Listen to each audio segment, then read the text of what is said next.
Good morning. You're now listening to Kingston Community Radio, airing on FM 92.5 and AM 920, WGHQ, Kingston, New York. This programming is brought to you by our listeners and corporate underwriters who are interested in presenting local community radio. The opinions expressed on this program do not represent those of Hamel Broadcasting or Kingston Community Radio. Listeners are encouraged to send in $10 per month to help bring this program to you. Mail your contributions to Kingston Community Radio, Post Office Box 4364, Kingston, New York 12402. For more information or to donate online, visit our website at mykcr.org. And good morning, this is Dan Gatis, and thank you for tuning in, sharing the morning with us, being a part of today's program on this Monday, June 28th. Almost seeing June all the way through already. Today, sun and clouds mixed, a stray shower possible, extreme high of 94. Be careful and hydrate well. Tonight, partly cloudy with a 20% chance of a stray shower or thunderstorm possible, low of 72. Tuesday, sunny during the morning and then a 40% chance of scattered showers or thunderstorms, a high of 93. And Tuesday night, cloudy early and in the evening and then clear skies overnight. And Wednesday, generally sunny, a possible stray shower with a high of 93. Still keeping it up there.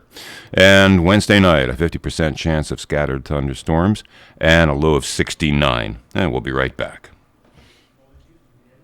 Thanks for starting your day with Kingston Community Radio on 920 WGHQ AM Kingston and 92.5 W223CR FM Kingston, New York. Magic 92.5. No word in the English language is less convincing than probably. Are you sure we should get matching tattoos on our first date? Sure. We'll probably stay together. Probably? It's been 23 minutes since I ate. I can probably swim. You should wait 30 minutes. Okay, now tell me what to do. Cannonball! Cramp! Oh, I have a cramp. I can probably hit the green from here. Probably. Can I get a mulligan? Ready to go? Hey, are you sure you're okay to drive? Yeah, I'm pretty sober. Yeah, I'm probably okay. Probably okay isn't okay, especially when it comes to drinking and driving. If you're drinking, call a cab, a car, or a friend. Buzzed driving is drunk driving. A message brought to you by NHTSA and the Ad Council. Hi, this is Scott Harrington from Hurley, and I support Kingston Community Radio because the people need a place to have their voice heard, and it's lost in corporate radio, so please keep listening and supporting our station. And you're listening to KCR, Kingston Community Radio, 920 on your AM dial, 92.5 FM, and streaming online at mykcr.org. Our call-in line, your call-in line, is 331-9255. That's your phone number, 331-9255. Now let's get to the on-air studio for a surprise all-star cast. Oh, here we are. It's Medical Monday. So why did you invite me to come? You want to talk about the brief period of my life where I was a malpractice attorney? Yes, exactly right. It was a very brief period, a difficult period. But anyway, so this is Tony Marmo. And Don Williams. And we have another all-star guest here. Good morning, everybody. Brian Woltman popping in on a Monday morning. Filling in for Dr. Ed Alio, who couldn't make the show today. And, man, I'll tell you, we put together a quick team here. Quick strike. Yeah, I really do SWAT appreciate those Sunday night calls, Tony. What are you doing at 5 a.m. tomorrow morning? Yeah, right, exactly. Actually, it was Saturday night. Yeah, but I think I just called last night just to make sure that, the alarm clock was going to work. Judge. Are you saying that I may not be reliable? Don't you remember the first time you had me come here? You walked in a snowstorm. Snowstorm. In a snowstorm. Blizzard. Yep. No, I get it. Unbelievable. How quickly they forget, Dan, huh? We need to validate ourselves every now and then, right? Only on those days when I'm here with Tony. I'll tell you what was great when Derek Spada and John DeGasperis were here. Was it last Thursday? When were they? Yeah. Yes. Last Thursday. John DeGasperis. Oh yes. And right. From Bosch and Keegan. A senior moment, Tony. No, it's okay. They were basically still afraid of Judge Don Williams. They were still in awe and like. And, you know, it stuns me because all of you see what an affable, kind, sensitive, caring person I am. So to think that attorneys would be scared, Dan is laughing. And do you not agree that I'm a friendly, caring, sensitive human being? You wrote the book on it, okay? You really did, okay? And I mean it. I mean it. That comes sincerely. Yeah, what the attorneys may forget or not know, my 14 years of practicing as an assistant district attorney right out of law school at first, that was in front of the Honorable Francis Vogt, who made me look like Mary Casper Poppins. Milquetoast. Yeah, right. I mean, oh, thank you, Mary Poppins. At least keeping in the same gender, would you, for gosh sakes? Anyway, what a pleasure it is to be here. You know, I wake up every morning now being retired. Plus what? No. Plus, you look pretty in pink. I actually.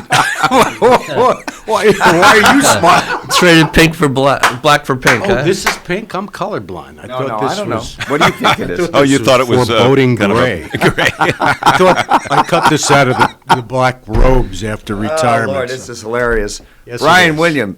Brian Williams. Good morning, Tony.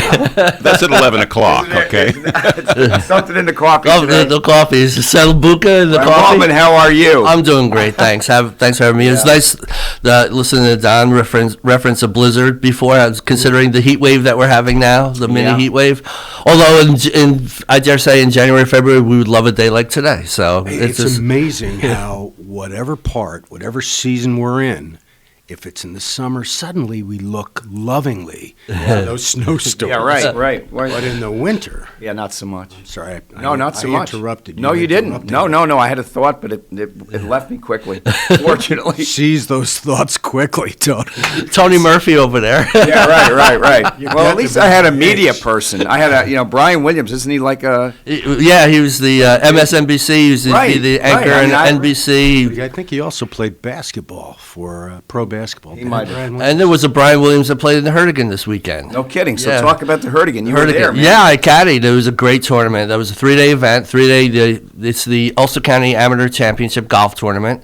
It took place over 3 days, Friday, Saturday, and Sunday. The first day was up at Woodstock Golf Club, which is in the paper today because they have a brand new dining experience there. Right. Tavern on the Green visits us, so that's great. And then the second day was down at Apple Greens in New Paltz. So let me tell you, that was tough. The wind, the gusting wind down there Saturday. Did they play the 9 across the road? No, they played the original 18, Yeah, the original 18, and which is a classic golf course. Right, It's right. just a fantastic Yeah. place. And I caddied for my friend Nick Baker. He shot a 72 on the first day at Woodstock. He was really in contention, and unfortunately, he had some tough breaks on Saturday and Sunday. He had a difficult time, but He competed. He competed. He was in the mix. I qualified for the Hurricane a few years ago. I think in 2018, and that for my golf career that scratched that itch. Yeah. Just getting in the tournament and playing the couple. I only played the first 2 days. I didn't make the cut, but that got me through. It's amazing, isn't it, Brian? Yeah. That even though it's an amateur event, there's no money, there should be no pressure. Oh, yeah? Get up to that. Everyone I know that has played First the tee. Hurricane, good golfers get on that first tee, and suddenly the nerves. The jitters. Yeah. Can you imagine, like in the pro You would have tournaments? that feeling, I think, would of have putting on I- a $2 Nassau. My golf game is so bad, it doesn't matter. Well, it's funny. The year I played in the Hurricane, I did not feel nervous on the first tee. We was up at Woodstock.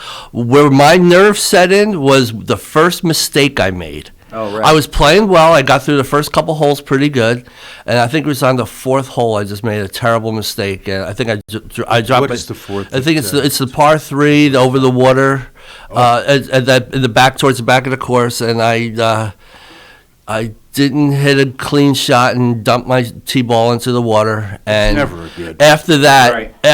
the nerves Wheels, started setting. I could One of feel the the wheels anxiety. fell off. you know. Right. And even though I kept it, it was a respectable score that day. It's just the nerve. It was just the nervousness, and then even going up and looking for your golf ball. Sometimes it's just knowing the consequences if you don't find it. You got to go back to where you hit it. Shooting is a little stiff penalty.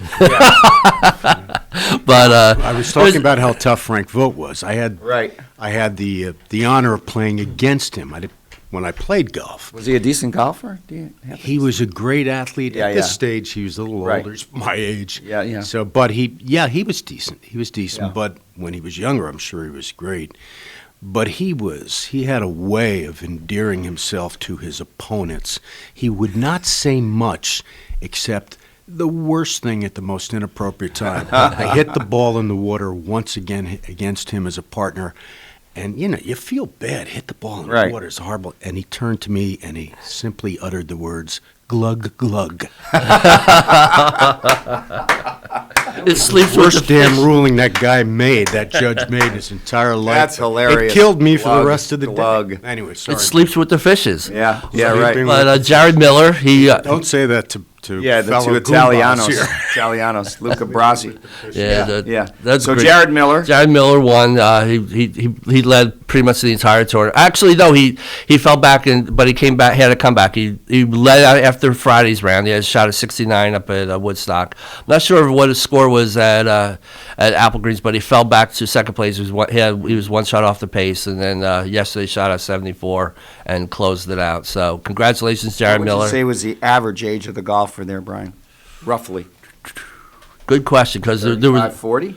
Yeah, I would say right in that range. Jared's 34, I believe. So this is the fellow that had the double eagle. And yes, the albatross on the second hole. It's a par 5. A par 5. And he got a 2? His second shot, he got a 2. What? Yeah. That's harder than a hole in one. Yeah, he alludes that into his comments in the article that a hole in one is one good shot. For to have an albatross, you really need to have 2. Is that what it's called, an albatross? Albatross, yeah. Albatross or double eagle. Yeah. Double eagle.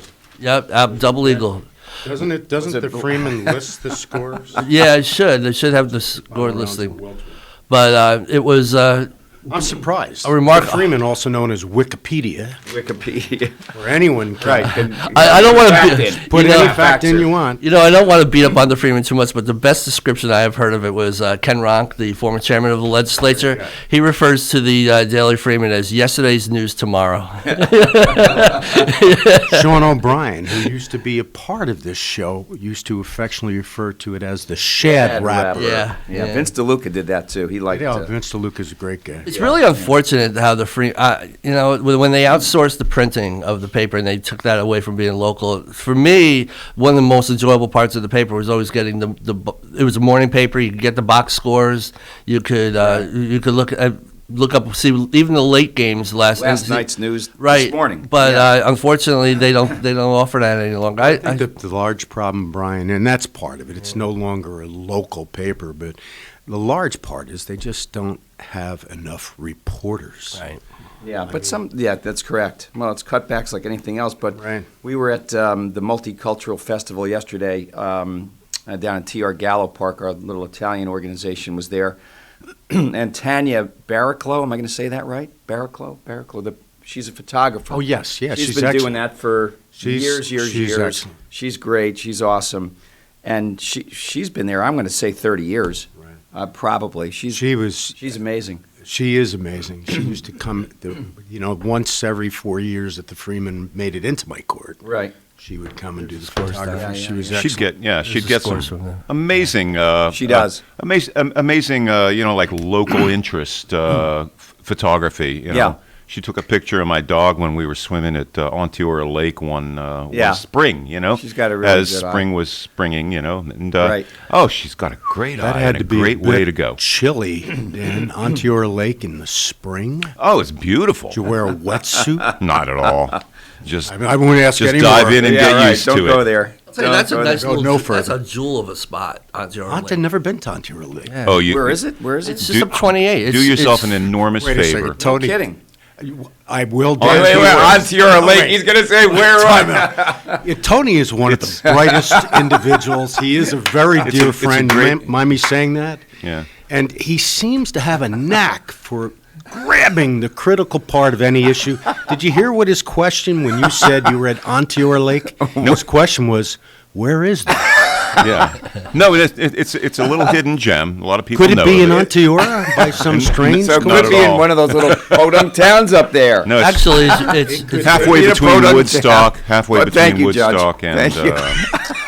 You know I'm there for I'm you. like Derek Spada and John DeGasperis now. Now I'm starting to You're get not worried. trembling. I'm but- not trembling yet. it's actually in the town of Kingston. Oh, there you go.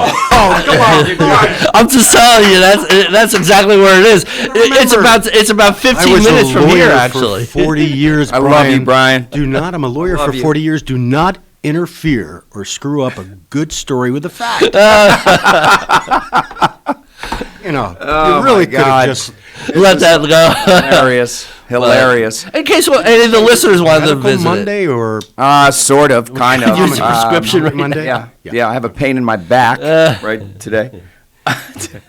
Any problem?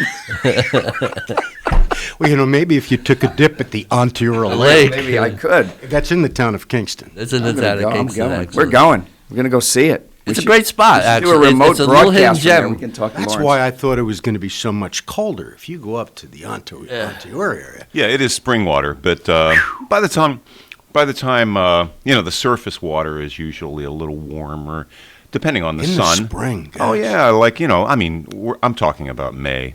So know. it's Is there a not little it's not early mountain May. stream fed. It all is. Oh, that's got to be. Is there a little cold. beach there? God bless It you. was no, beach, it's just a lake. You don't want a beach there. don't It's want a all beach very there. natural. There It's is a incredibly beach natural. up off of 28. Is it? I forgot. Wilson. Is that the Wilson 28 State beach? Park. Oh, 28 it's beach? Wilson State Park. It's in the town of Kingston. I think that's in Onteora. Wilson Town of State Kingston Park. is a- See, there's another Onteora one. is a part of the town of Kingston, correct? Yes, Brian? I would. Yes, for the sake of the story, yes. Well, I'll break the point here ropes is back there's out. So many. Oh, no, hidden, don't do that. So many hidden gems in Ulster County that just, are there, and why can't we find them? We have to shine a spotlight, Dan. It is. Yeah, you've got your Onteora, for instance. I personally prefer not to make it a big deal because 'Cause it it's- lets everybody it's know. beautiful and isolated. And let's keep it to secret himself. out. So Okay. for those of you that heard this morning, Dan said that take stay away. 28 up to Onteora Stay away. and Yeah, it's- search. There's diligently. lions and It's a tigers nice- and bears up there. It really is a nice afternoon if you go anytime, really. It's open, How big sunrise is to it, Dan? sunset. Is it? That's a huge lake. Really? People love swimming the length, which is about 1.5 to 2 miles. People like to do that. Yeah, this is Do the one swim. people that will not be swimming Yeah. the length. And then you've got that wonderful Bistro to Go right up on top. It's right there. If you know where Bistro to Go is, Onteora Lake is right there. Really? You know the brown park signs. Oh, yeah. And you'll see it. It's called called Bluestone Wild Forest, and then Onteora Lake is its Where's your feature. glasses? Yeah. That's the feature. I can see it now. You could put it right on my nose, for gosh. That's beautiful. It's nice. Very cool. You're right, though, Tony. There's so many hidden gems. I mean, even in the city of Kingston, you have Rotary Park. Anybody should Right, down there. down there. It's a gorgeous And spot. it's also said, I was born and raised on Crown Street, 2 blocks from the Senate House. Right. Never went to it till I went on a class trip. And you're looking at the visitors book, the guest book. There are people from all over the world. The Senate House is beautiful, but we don't. Most of us, Dan, you do, but we don't seize those opportunities. Dan, have you been to the Senate House? You work about 4 buildings down. I actually haven't. There's an example. No, it's very good. I've You're been right. at the museum house, Yes, okay. but not in the Senate not House. in the Never Senate been in House. the Senate Gorgeous. House. Yeah. Then, of course, the county has the Person House right here on. Again, Crown Street. that was a half a block. Yeah. I was born literally in the shadow, born and raised in the shadow of the courthouse. The historic So, Four Corners there. The only 4 corners, the only stone buildings that age on 4 corners in the United States. it's Here- crazy. here, a short distance from this Sure. building. So, So interesting. back to the top trails. Onteora Lake Trail. It's 7.5 miles. I guess it surrounds. So that's a great little Now, walk. can you bike there also, or is it just I walking? think it's maybe with You can the right bike. tires. Right? Yeah, if you've got a mountain bike. mountain bike tires. Jockey Hill, Wintergreen Ridge, Bluestone Wild Forest, that's 4.7 miles. The Quarry Loop and Turnpike in the Bluestone Wild Forest. Who knew? Yeah. Only reason why this happened is because Ed Alio couldn't make today. And we found out about this today. Getting the word I'm sure out. the listening audience is saying right now, what is he talking I'd about? much rather hear about taking a hike somewhere. So. Tinnitus. Another thing, onto our lake. Spell it for me. I can't. I My can friend hardly say My it. friend Jim goes ice fishing there. Oh, no during the kidding. winter. That's right. That's a right. pastime That's a good that idea. I'm not quite sure I could get into. Yeah, I've Sitting out on a lake that there's nothing to stop the wind on a chilly day. Those you fish take- have to be really Trying good to though. catch literally a crappie. You take Quite sure I understand that motivation. Yeah. I'm Why sure do you I have to- understand that name. What? It's a good eating tiny fish, but they should change the name. How'd you do today? Caught a crappie. I got a crappie. Well, let me sign up for that event. Jeez. Oh, wait a second. What's Lord. the rating on this radio show? It's now R. It's heading to R. It's in negative numbers. It's a negative number. Oh, yeah, right. The Arbitron doesn't really measure this. Oh, Lord. So, Ryan, I was just going to. go ahead. The city of Kingston's rail trail. Mm-hmm.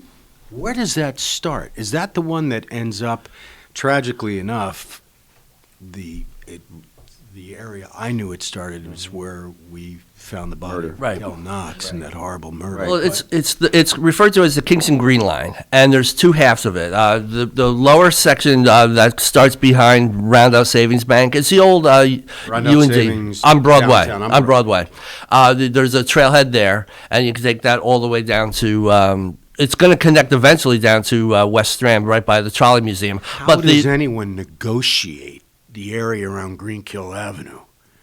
Yeah, well, Who Easily, designed yeah. that? that was a I state. have almost 4 times run into a parked vehicle that was Yeah. in my lane of traffic. Yeah. Well, anyway, just to answer your original question, then the other half You're of not the rail going to get an trail answer to that, Judge, but go ahead. begins. Well, I will. You might. The beginning part of the is right starts at Hannaford. That's the part that's Hannaford and the Kingston Plaza. Oh, really? Now, where at Hannaford? Right by the as you come down Westbrook Lane to where the Kingston, where Westbrook Lane is the entryway into the Kingston Plaza by yeah, okay, that got Hannaford. Yeah, it's right where the trains are parked. Right, and then the trail. Actually, the county is undertaking the final construction of that, the construction phase So of it's that not trail. open yet. It was. It may still be open, but I don't have that detail. They had a soft Is it opening. the same trail as the train off to the side. It's the train terminates at Kingston Plaza now, and the trail picks it up from Kingston Plaza to Heading in the opposite direction. right on O'Neill Street. I think and eventually it's going to go all the way to Cornell Street, and So you have to go through the city of Kingston. I was hoping to go in the opposite direction. no, that's right now the Catskill Mountain Railroad. They have an active lease for that. Can we bring Mike Hine back? Because We I could. know that they we got could. along quite yeah, well. I think that would be perfect. Yeah, that was, good, compelling radio. But Ever come as a guest? Are you still trying to get Pat he- Ryan? Mike used to have the county executive used to come. I think he had a rotation with Jeanette Provenzano and Alan Lameda. Alan Lameda on once That's Friday a only month, I come when believe. Democrats were Correct. hosting? Correct. He would have come if I had asked. He used to be a Republican back in the day. Name 5 people who were not In this county, right? in this county. Right. Well, one. The but- original flipper, yeah. No, it was a smart move. Lou Kirshner brought him Kirshner. on as No. his. Oh, yeah, right. Oh, no, I Kirshner remember. was a very popular Democrat treasurer. True. Brought Mike on as his key person. No, I know. Knowing Mike was An R. Yeah, yep. There's a story circulating, and I should not do this, but I We're will. going to. I will. You're no longer on the bench, so you have prerogative. I mean, for example, folks told me Dave Clegg wouldn't come on. I called Dave. Right, he came on. He was He was great. great. He was great. I was with you. It was Does awesome. Does Pat Ryan come on? He has not as of yet. I don't think we're pushing him to make a choice. Well, you're going to ask John Milgrim. John Milgrim's going to be here. I don't think any. So you can ask him. I hope John's not listening. I don't think our John is here to talk about the seniors. Then the great night they had. He can talk about his seniors. Great night. You got to realize John Milgrim was an investigative reporter for the Middletown Record. When I was DA, and he was, I can't say on air, my very descriptive moniker for John. I'll tell you when we're off. Yeah, he was good. No, I was running Kingston Hospital at the time. I had the same experience when we were merging Benedictine and Kingston hospitals. Good. And I was at the time a practicing Roman Catholic,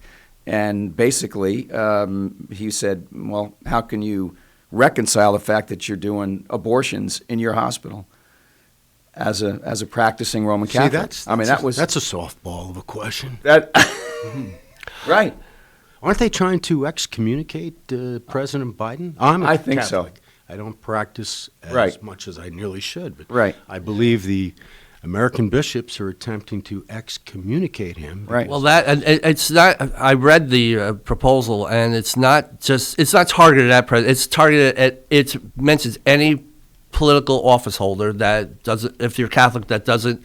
Support. Well, it doesn't. Maybe the only person that wouldn't understand Pro-life, that's targeted towards Joe Biden would be Joe Biden. Joe Biden. Yeah. Could be. But his wife is Italian. Does that count? She doesn't look Italian. She's Italian. Yeah. Really? What was her maiden name? Do you know? I don't. Marmo? No, but I can Google that stuff quickly. Okay.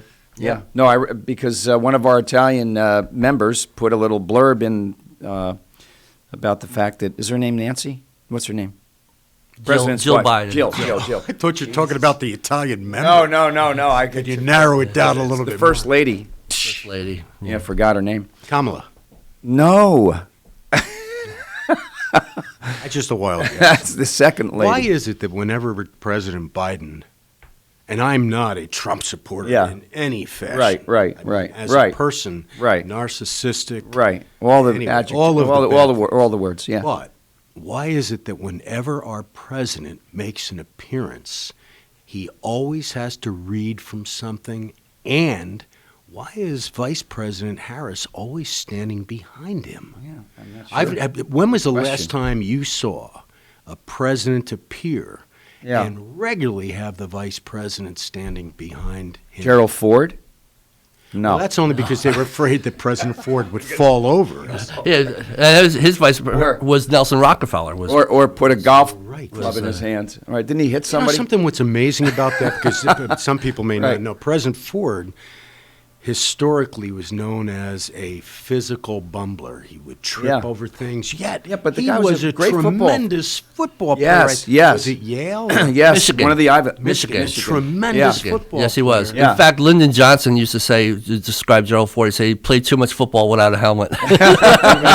Too many games without a helmet. Did Johnson really say that? Yeah, LBJ said that. Damn Of nasty. course, you got to remember, LBJ appointed Gerald Ford to the Warren Commission to investigate the assassination of President Kennedy.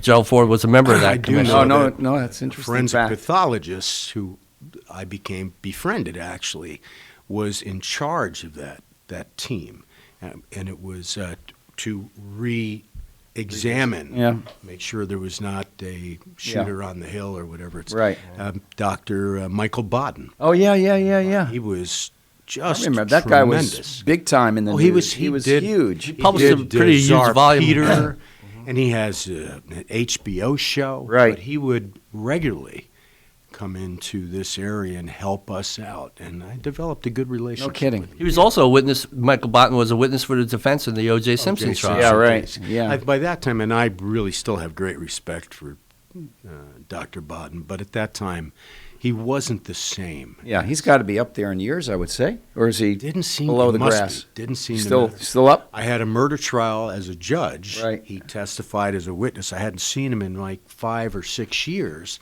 He takes the stand. And remember, you have to be objective for everything as a judge. He takes the stand, finishes the testimony, and then leans over out of the witness and gives me a hug. I'm going, Mike. How do you cross-examine a guy like that, by the way? Not in front of a jury. You don't. How do you cross-examine a guy like that? He was brilliant. Yeah, I think we have a minute left. Is that what you were? Minute. All right, so that's good. All right, Dan, any good news from your planet, wherever you're orbiting? Jill Jacob Biden. Jill Jacob? No, it was Jill. Her born name is Jill Tracy Jacobs. Jacobs? No, that doesn't sound.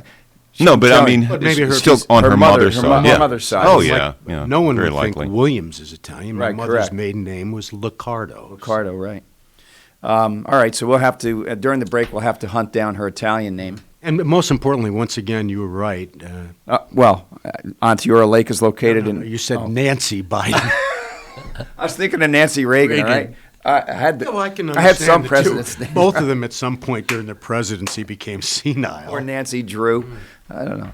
All right, Dan, rescue us, please. Okay. All right, guys. Don Williams and Brian Woltman and Tony Marmo today. And thank you. Today's weather and forecast for Kingston and the surrounding areas is sun and clouds mixed today with a stray shower possible. Extreme high of 94. And tonight, partly cloudy, a 20% chance of a stray shower with thunderstorm possible, and a low of 72 tonight.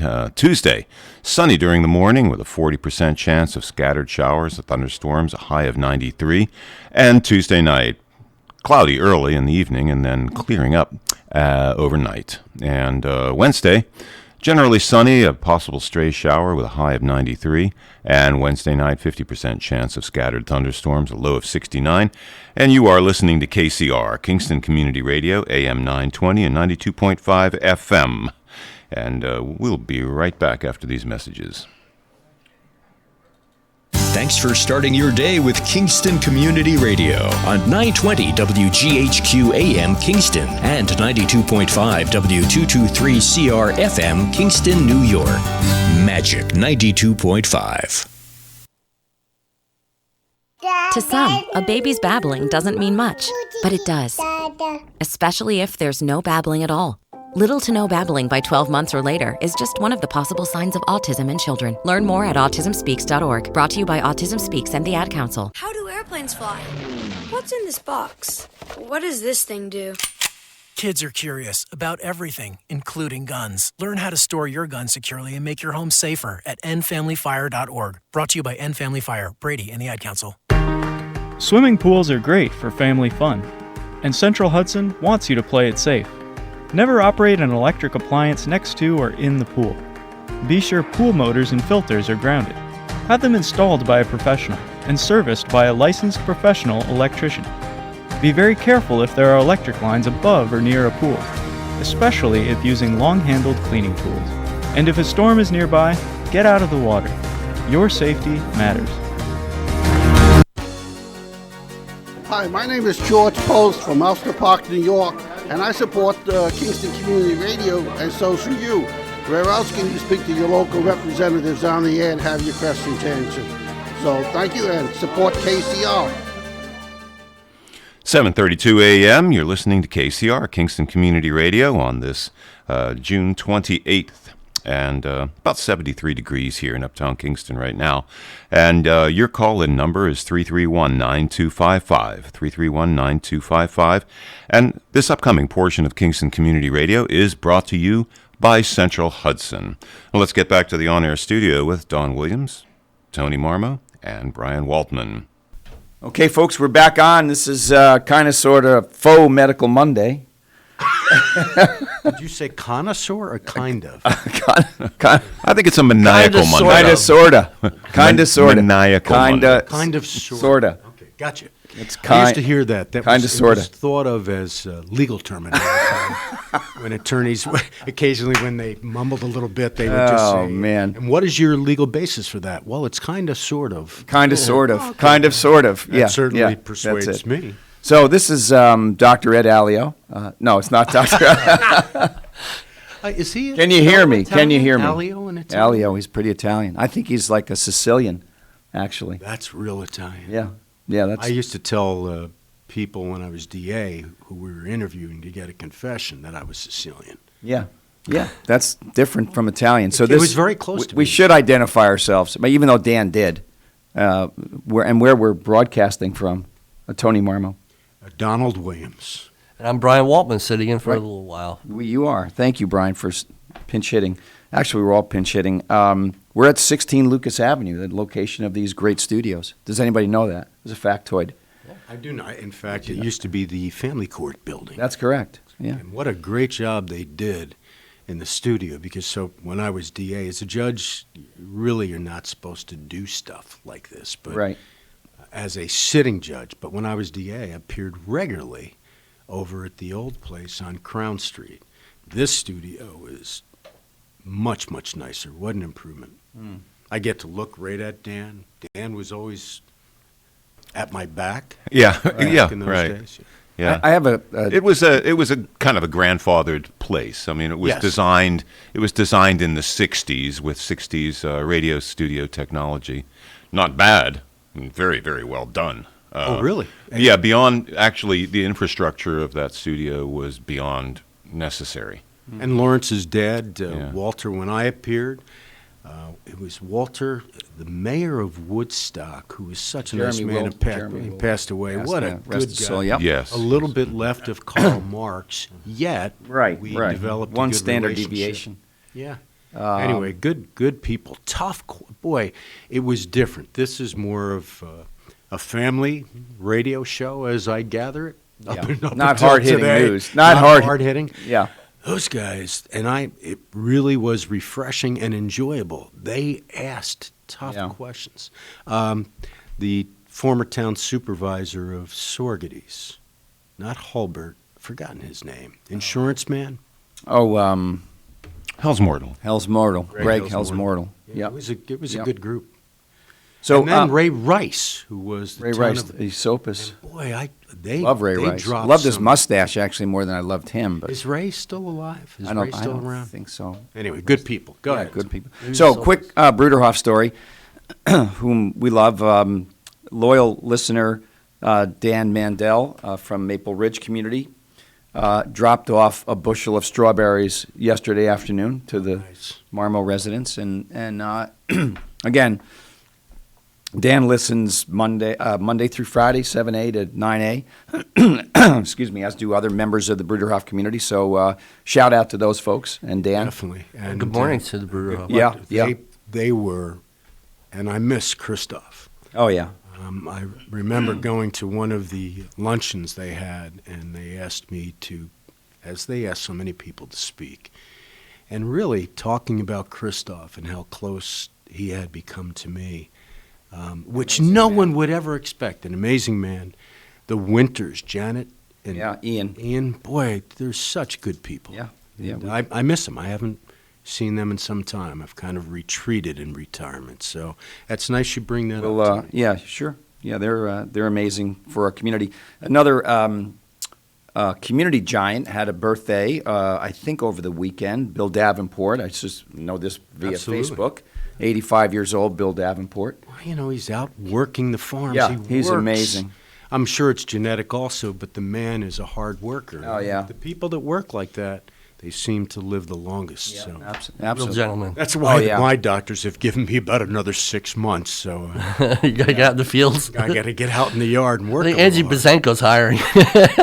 What a great place that was too. And Angie's a special lady. She is. That's one of my favorite was places. One of my favorite places to go because they were so affordable. And when I was an assistant DA, I couldn't afford anything. But right, is it still open? Oh, she still operates. She still operates it out there. I don't know, but I think I went to high school with her. She's got to be 60. I understand that her daily rising time is like 2:30 in the morning. Oh Lord! So is mine, but that's for other reasons. But she's up to work. Let's head to the. Just to give them a little plug, they're on Soco Road, and just what a great local. What I like about it is everything's grown locally from seed, and it's great for our climate right here. It's we take it home, transplant it. The flowers always do wonderfully. They're not shipped in from wherever. Remember her dad when her dad was there working. It's an impressive place. So someone might want to ask a question of this brain trust. 3319255.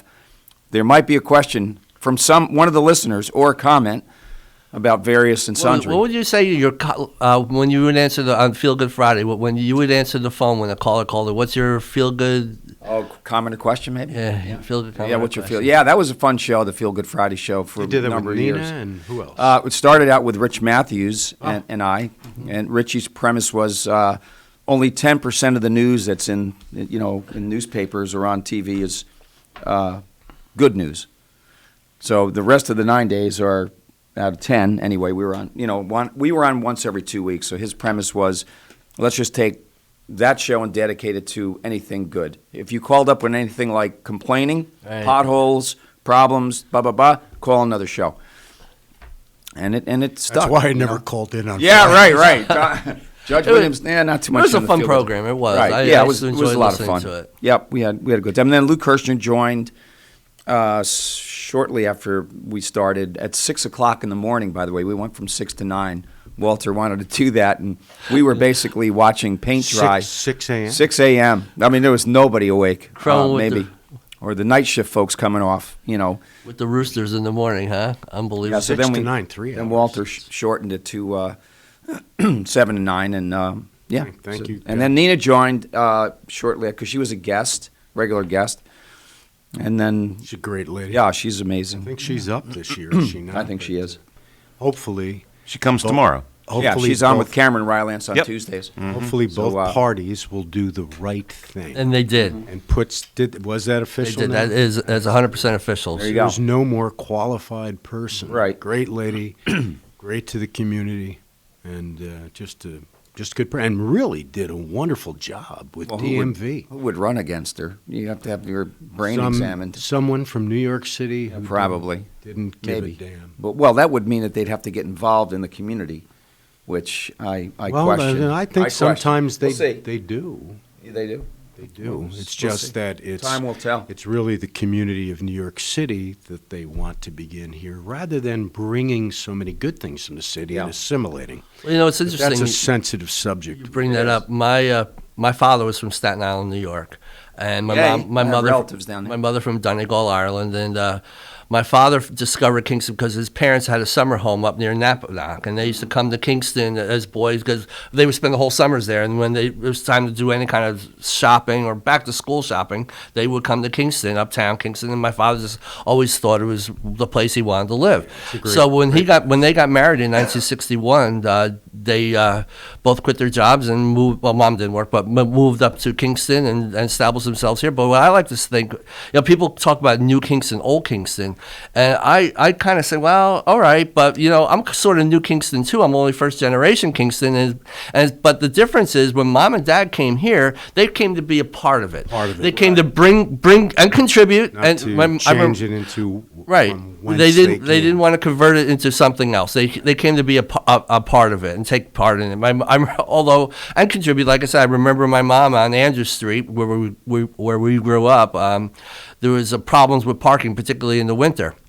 And so Mom thought alternate side of the street. I remember Mom passing the petition to get the alternate side of the street parking, Andrew Street, and it still is to this day. It has worked so much better. But there's so many things that this area could and has benefited from people coming up from the city. So much. Oh, without question.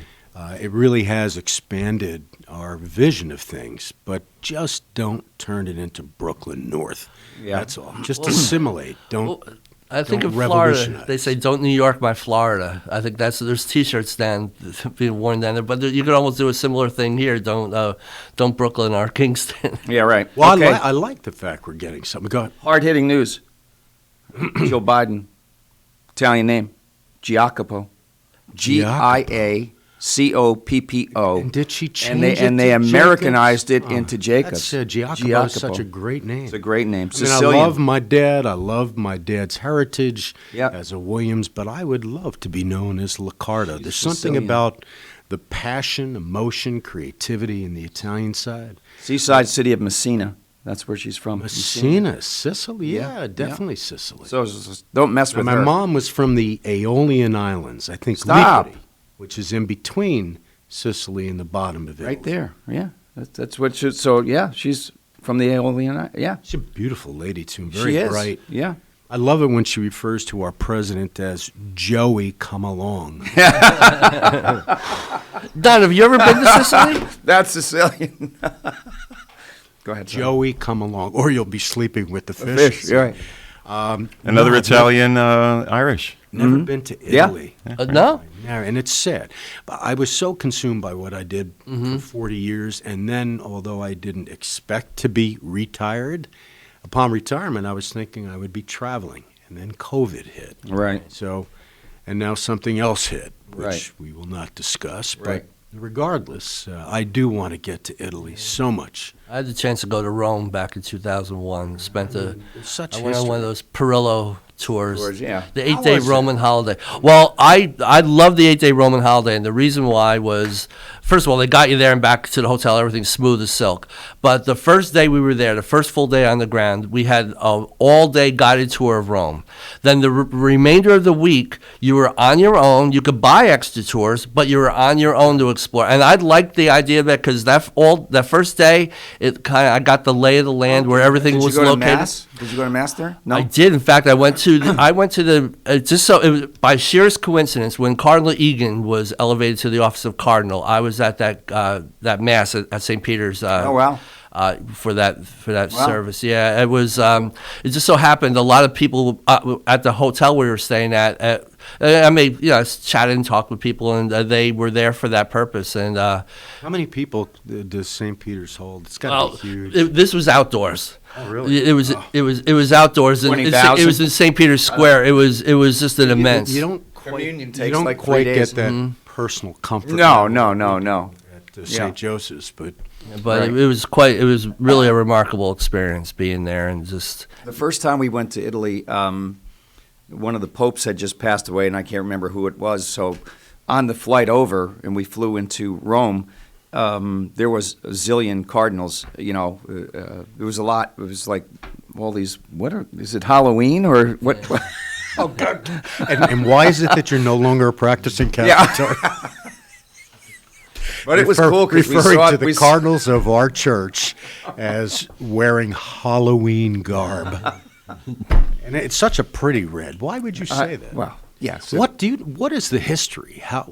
It's been red forever. Why the red garments? Yeah. I used to know this. You two went to Italy. You should know this. Yeah, I used to know this. Yeah. In fact, what's interesting, right outside the Vatican, right outside Vatican City, there are multiple shops that all sell the vestments but because I can tell you the history of the robes being black. I could tell you that. I think it has to do with I was hoping you would ask. But your question, Don, I think it has to do with you're elevated to a certain station in the church where if you were required to, you would shed your blood in the defense of the faith. I think it goes. I think even if it's not plausible. true. I think it's some. great I was game. trying to recall. I did know this for a while, but I think it goes back to that. Then the card, and it is a bright red when you see it in person. And you see a group. I only see it on television. A group of cardinals together. It's pretty. Do you remember Monsignor impressive. McDonough? Yes. He was a close family friend of ours, and one time he and I went to a Yankee game, and we were looking at the Monument Park, and they have papal plaques out there for the papal masses that were there. Never get out. I'm a Met fan. And he asked me one time. He said, "Brian, can you name the former cardinals that are in Monument Park here?" And I looked. I said, "Well, usual. I said, no, well, they're all Yankees though." But I said, the only one I could gonna burn. I'm burning. The only one I could think of was Roger Maris. I said, "Well, Roger Maris became a cardinal," and he said, "Well, don't forget, you have Pope John Paul and Pope Paul. They were former cardinals." But Monsignor McDonough had the best sense of humor of anybody. He was like a big brother of mine. Knew Monsignor Williams. So Brian, you're on the money there, bro. Red is symbolic of passion and blood. Worn during the feasts of the martyrs, Good Friday, Palm Sunday, Pentecost. Cardinals wore red as a symbol for their devotion to the church and to the Pope. It's to show their blood, which is good for you, Brian. That they shed. Yeah, there you go. I had to go back. Yeah. I was going to try to call BS on that, but I think that was you right on wouldn't the do money. that, especially I with wouldn't those do that. wonderful people from the Bruderhof. By the way, And onto our lake. what you have to love about the Bruderhof, Yeah. the first time I went there, I was DA. I was a DA that, as assistant, This is at Woodcrest in Ripton. Yes, participated in the death penalty, which was a very difficult thing. But I was so concerned that the people from the Bruderhof and what they stand for, they would despise me. It was incredible, from Christoph to the Winters. Yeah, amazing. I think Dan was there also. Yep. They just were great and so warmly receiving me. Yeah. And the times I liked the best was the times that it was an informal little gathering. Oh, yeah. I went out looking for their support the first time I ran for judge, or the only time I ran for judge. And I went out and we sat around a bonfire and drank beer. Yeah. Oh, I yeah. said, that's not the picture. It's not the image that I had of the Bruderhof. Yeah. What a great place. No, they're You drive on either of the two campuses, for lack of a better term, and as soon as Maple you Ridge, drive right. in, you just feel like all of the stress of the world has disappeared. Yeah, they're great people. Yeah, they're good people. And then they took over Mount St. Alphonsus, Yes. which Redemptorist monks there, and now they have the Mount Academy School. And Barney Winter. Which is great, but it's also, in some respects, sad for the area because when they did that, they did it for legitimate reasons, but it took so much of their presence out of Kingston High School.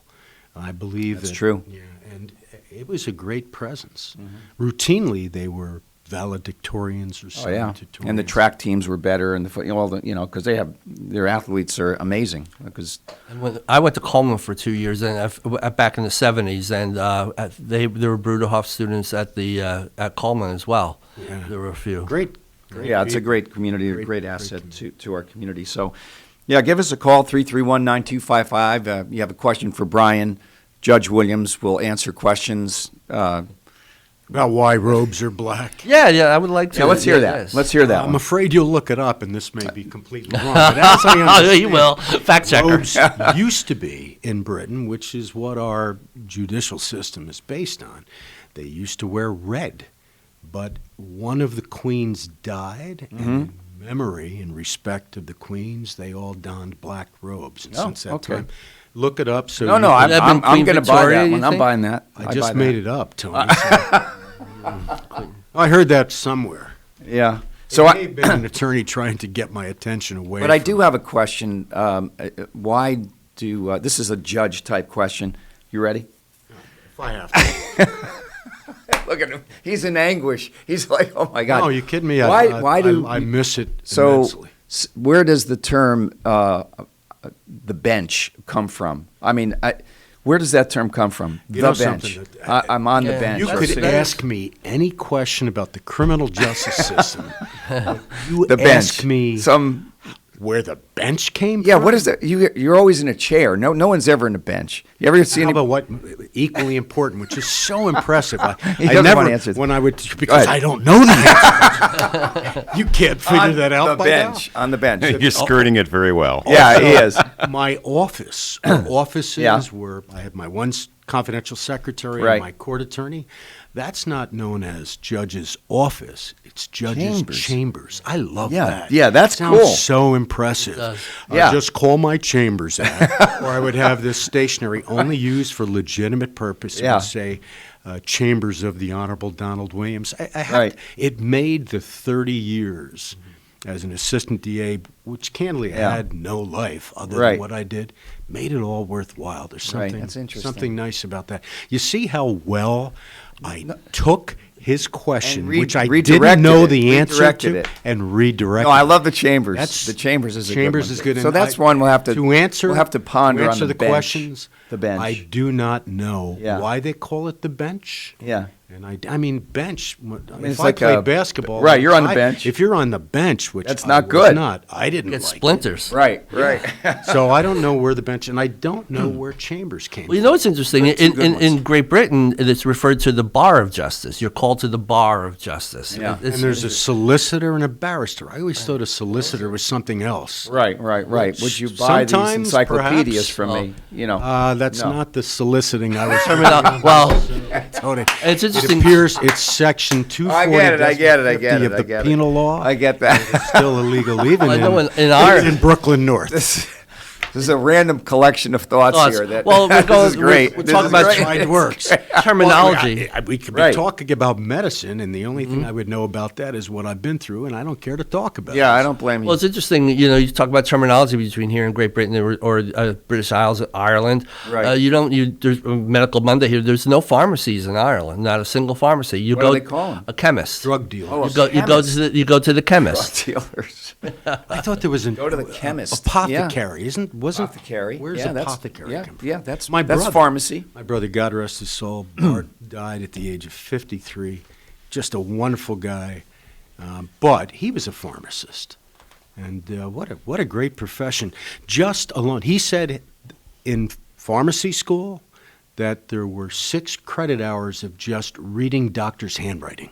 Have you ever seen the scripts that these guys write? Well, anymore it's all electronic and typed over. But you know what? I remember as a youngster at Kingston, I'm sure you remember it too, Don, when Diedrich's Pharmacy was on Wall Street. Oh, yeah. And I remember going there with my father as a young boy, and always being very impressed with the white uniforms with the tight collars that the pharmacists wore. It was right across the street from Nico's Pharmacy. Yes, right on Wall Street. Probably the only two That's like pharmacies Macy's in and Ulster Gimbel's, County. right? Yeah. Macy's Only and two Gimbel's. pharmacies in the farm. Well, there also was Bongart's, which was Bongart's on Broadway. by the hospital.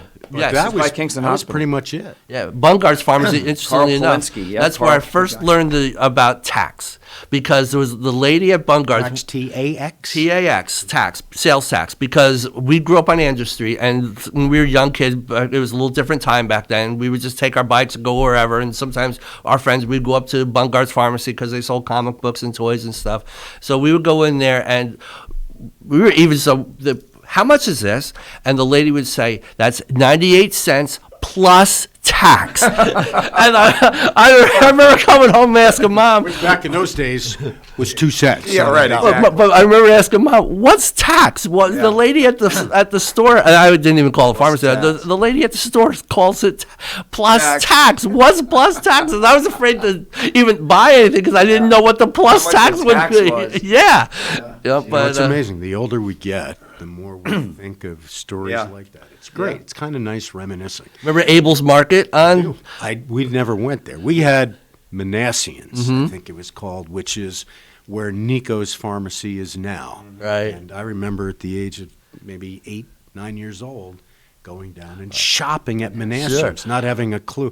It was a little more difficult to buy my mom and dad cigarettes at the age of 8, but the restrictions were not as great. So. But Abel's Market, that was the first place I was sent. That was the butcher my mom frequented, and it was around Broadway, just down the street from Bungar's Pharmacy. And one of my first times I was sent to the store on my own for an errand was to go buy 2 cut-up chickens for dinner, and Mom gave me the money. So I remember going up to the store, getting the 2 cut-up chickens, bring them to the front of the store to check out, gave the man the money, and all of a sudden it seemed like a lot more money came back to me. I gave the guy 1 bill, and all of a sudden I got coins and dollars. I said, what is this? So I said, and then, of course the candy rack was very convenient right there. So I didn't know. I started buying candy. I came home with the big bag, and I said, Mom, here's the chicken. Money. And Mom says, where's the change? And she failed to instruct me that there would be change due. They took it for taxes. That's how I learned. Right. But I remember I said, oh, no, I got all this candy. I didn't. Did you get a whooping for that or not? No, she understood. Bridie had a good sense of humor. You used all the change for candy? Yeah, I did candy and snacks and stuff, yeah. My dad, who was a frogman in World War II. Yeah, you would have gotten... Well, my mom, actually, speaking of justice, by the way, I used to be punished on her strong suspicions. Her strong suspicions were enough for us to get punished. It's called probable cause. Yeah, but Mom would say I strongly suspect, but she had a soul of justice, and she recognized that she never fully instructed me on that piece of that there'd be change coming back to me. So she left me off the hook for that one, but never again. Well, this was a fun hour. I mean, it went quickly. Dan, did you grow up locally? I did not. No, I have all kinds of anecdotes. You didn't come from Brooklyn, did you? No, exactly. I did not. No. Hailing from Pittsburgh. Oh, Pittsburgh. Pittsburgh, Pennsylvania. Yeah. Wow. And boy, do I have a bunch of anecdotes that would be similar. types of things, with Haynes grocery store that's just down over the hill and all those kinds of things, and buying cigarettes for your mom, Yeah. That was typical.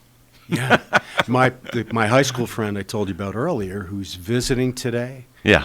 Lived in Pittsburgh his whole life after leaving Kingston, so it's going to be interesting. You could tell me a couple of... he's from Pittsburgh, huh? He's from Kingston after graduating law school. Right. Moved to Pittsburgh. Okay, so lived there. He did his profession in Pittsburgh. Yeah. Oh, yeah, sure. Was there somebody by the name of Pitts that they named the joint after? Yes, William Pitt. Yeah. No, that was... Biden. That was it was Brad Pitt, that was Brad Pitt. Brad Pitt. That's great. No, it's very much for having me. Yeah, Brian, thanks for coming on today. It was a great short notice. Short notice. It was a British settler. British settler, Pitts. Yeah, Pitt. Mm-hmm. Pitt, no Pitts. It used to be Duquesne when the French had it. Oh. And then really? Of course Pittsburgh had French history. Oh yes, big French very history. much so. Very much so. Oh, that was a very, very strategic place because there was three rivers and they were connected together. Right then, yeah, we That's know why the Three River Stadium. That's why you ended up at the Canard. Brian Woltman, thanks for joining us today. All the best. Brian, take care, Sid. Thanks, All right, Brian. Dan. Okay. Thank you, Tony Marmo, Brian Woltman, and Don Williams. Thank you so much for being with us today. It's the top of the hour, 8 o'clock a.m., and it's Monday, June 28th. 75 degrees now here in Uptown Kingston. This last portion of Kingston Community Radio was brought to you by Central Hudson. Today's weather and forecast for Kingston and the surrounding areas. Today, sun and clouds mixed. A stray shower possible today. An extreme high of 94. Hydrate, be well, and take care of yourself in the heat. Tonight, partly cloudy, a 20% chance of a stray shower or thunderstorm possible, a low of 72 tonight. Tuesday, sunny during the morning, and then a 40% chance of scattered showers or thunderstorms in the afternoon, a high of 93. Tuesday night, cloudy early, and then the skies clear overnight. And Wednesday, generally sunny, possible stray shower, a high of 93. And Wednesday night, 50% chance of scattered thunderstorms, a low of 69. We'll be right back. Thanks for starting your day with Kingston Community Radio on 920 WGHQ AM Kingston and 92.5 W223CR FM Kingston, New York. Magic 92.5. To some, a baby's babbling doesn't mean much, but it does. Especially if there's no babbling at all. Little to no babbling by 12 months or later is just one of the possible signs of autism in children. Learn more at autismspeaks.org. Brought to you by Autism Speaks and the Ad Council. How do airplanes fly? What's in this box? What does this thing do? Kids are curious about everything, including guns. Learn how to store your gun securely and make your home safer at endfamilyfire.org. Brought to you by End Family Fire, Brady, and the Ad Council. Central Hudson reminds you that summer thunderstorms can strike with strong, gusty winds, knocking down trees and power lines. If you see a downed power line, call 911 immediately to report it. Power lines can carry an electric current strong enough to cause injury or death. Stay at least 30 feet away from a fallen line. Don't try to move it or anything that has come in contact with it. And never drive over a power line.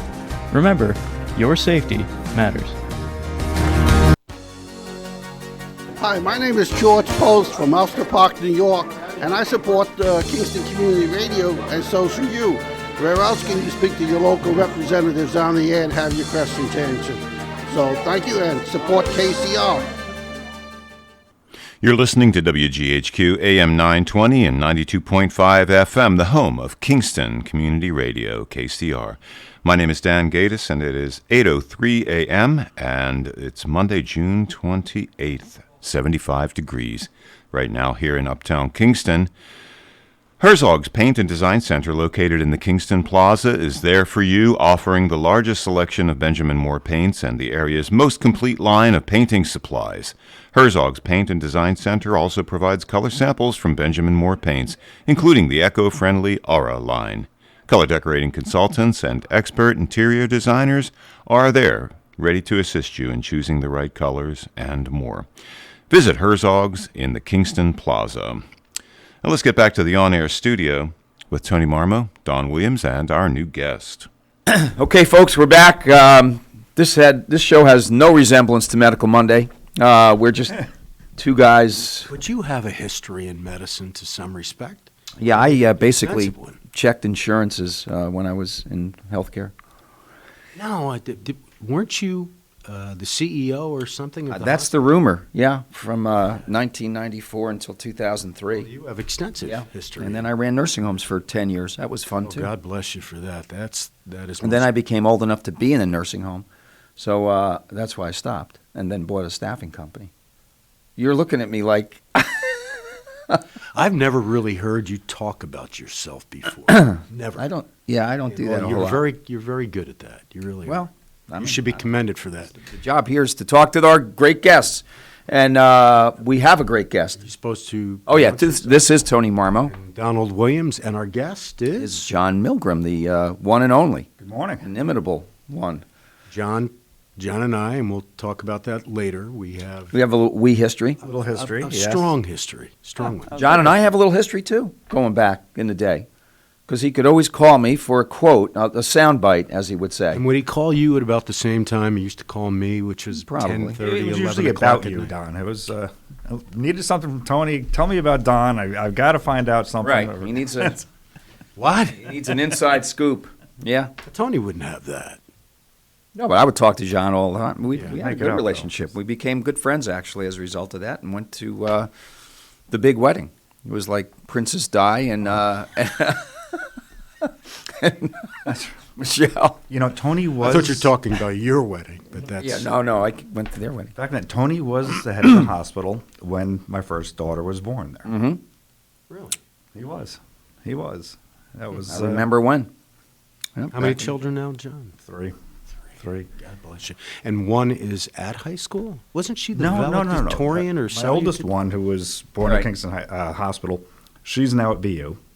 Computer sciences and engineering. All that good stuff. I do have a graduate who graduated last week. Senior graduated last week. Was she not top of her class? My oldest, Kira, was. She was valedictorian 2 years ago. There you go. 2019. So since we're on stories today, let's hear your story about you grew up where? This John Milgrim works for Ulster County government right now. You're like some kind of deputy something or other. Deputy county executive. There you go. Which is like chief assistant to the DA. You're the top guy after Patrick. Well, there are actually there's three or four, three right? of us, and what we do is we split a portfolio. Mm-hmm. I have a variety of departments. Mark Ryder has a variety of departments. And Evelyn Wright's got a variety of departments we oversee and run, and there's clearly a lot of overlap and a lot of intermixing. Each of us is a great team. We each have our specialties, our strengths. We work off each other, and frankly, we've had a very difficult run, busy run, but frankly, very successful run with the pandemic, obviously, and keeping everything else going at the meantime. And rough time to lead, man. It's a rough time to lead. It is. But I interrupted when you asked John about his background. Yeah, I'm just curious. I think I might know this, but the listeners may not know, and maybe the judge doesn't know. You grew up where? I grew up in Manhattan, down in the city. Where? Upper East Side. Okay. My mother is a Kingston native. Oh. Her father, my grandfather was Al Reyna. He owned the first GE distributor appliances in town. Right. My uncle, Tommy Reyna, had the rug den, built it out on Route 32. Originally, the Gulf Station on North Front Street. Rug den? The rug den. The rug den. No idea. Actually, it was my father and my uncle. My father helped finance it, and my uncle ran it for forever and owned it. Your dad was a special guy, your father. Yeah, no, he was a wonderful artist, wonderful parent. He was a great sense of humor. Your mom's maiden name? Reyna. Reyna, okay. Yep. Italian? No, Spanish. What? Yep. We were going to claim you as Italian. I can see the Spanish Mediterranean. You see it? You see kind of the... It's the blonde hair? Is that what does it? It's the face eyes? Yeah. It's the lobster red complexion I've got. The Scandinavians came down and conquered Spain at some point. Your dad... German? Oh my God! We were a family. There was some Russian, some Polish, and my father. My mother, a lot of British, half Spanish. Mine's 57, huh? Yeah, a little bit of everything. Which is so much of what all of us, except for the Marmo back. I spent a couple years in Brooklyn. I heard that you all were talking about I was Brooklyn. about to say you probably went from Manhattan to Brooklyn straight I to the city did. of I did. A Kingston. little college jaunt in Fort Greene. Fort Greene. It's between Williamsburg and downtown Brooklyn. Okay. Between the Manhattan Bridge, Williamsburg Bridge.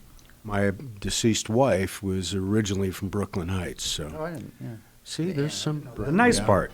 That's good stuff. Yes. All right, so Manhattan, and then what's next after that? Well, then I came up here when I was young, just 4, 5, 6 years old, because we had family roots here. We used to do our weekends up here. Back when the Best Western was the Holiday Inn, there was just the one wing, and then there was an L shape to it. We'd spend our weekends up here. Saw Tommy, saw family, back down to the city for routines. My father fell in love with this area, and when my parents separated, he moved up here.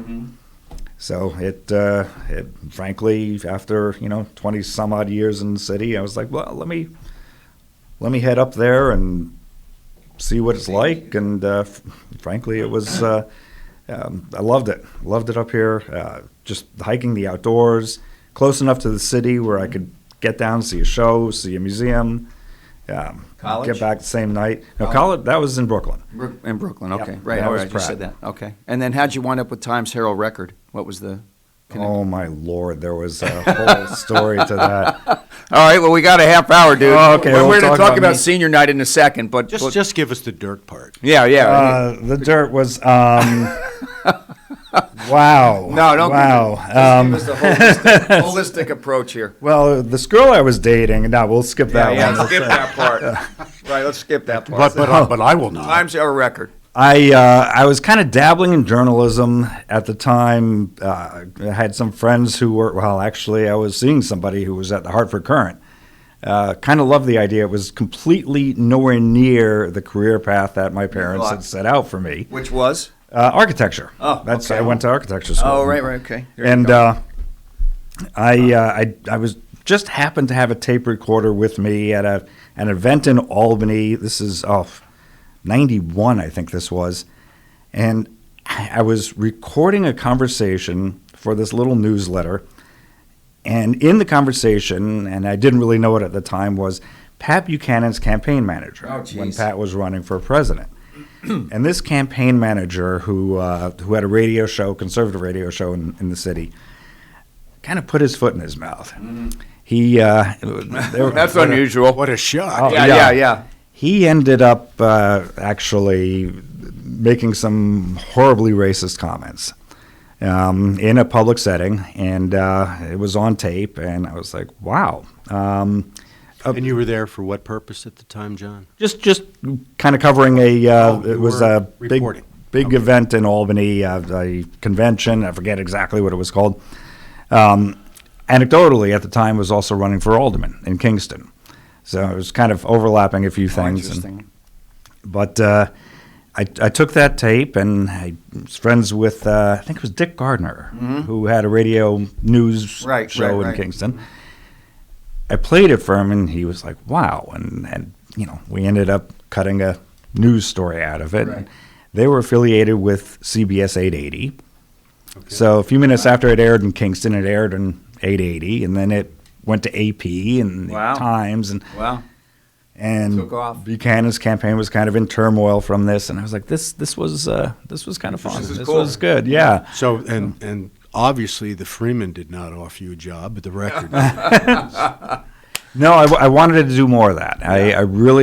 I kind of enjoyed just airing stories, talking about what people are doing in the community, and the next day I called the Middletown Record and I'm like, hey, I got this story in AP. It was kind of a big story. I really loved it. I want to do some more. And they were looking for freelancers, and I did very well as a freelancer. I broke a lot of stories, had a lot of fun, worked my rear end off. Yes, you did. You did, both. And, short time later I was on staff and worked with... typically then you started as a freelancer and then worked into a staff position? Yep. Is that how it went? Yep. Just They offered me a job probably within 6 months because I was actually cramming a lot of stories out.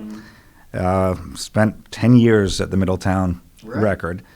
Great time, great team. You started there in what year, roughly? 91, I believe it was. So you started just about when I started it. I started in 94 as CEO, and then I think, because we did about 10, I left in 2003, and we did about, 10 years. Was Paul Brooks there when you started? Paul was there. He came after I started. He was a couple of years later. We opened the bureau here in Kingston. Had a When did that great happen? time. Because I remember when you left. 94, 95, we opened in Kingston. I think the Record no longer has a real presence in Kingston, does it? No, not enough. The news industry has changed so dramatically. The Yeah. papers are kind of a shell of what they used to be. They still have some really phenomenal talent there. John, I don't want to give John It's not the a bigger resources. head, Right. but there were such fine reporters, Tom Wakeman and Matt Sperring from the Daily Freeman, John with the Record, Paul Brooks too. You were a real investigative reporter, and it used to annoy me as DA especially. John would get information from his sources in the police before the DA would get it. Well, that gave me the greatest joy, Don. Really. Well, I'll tell you, one of my... It did not give me a great deal of joy, and neither did the people that ultimately I found out were leaking things to you. That didn't bring a great deal of joy to them.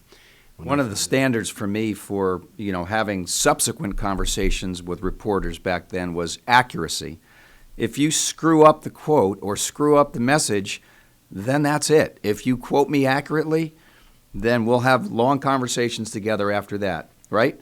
John was always right, spot on. This is what I said. I've never this is seen what was in the anything papers. factually inaccurate. And I would give him some colorful something or other, because so it'll, Well, that's your nature. Well, Go to Tony for color. right. So, but anyway, John and I think, only had one significant disagreement, and you will deny this. It's when you were in my office in the presence of my chief assistant at the time, John Prizia, and I said, the only problem I have with you and other good reporters is that you slant your stories.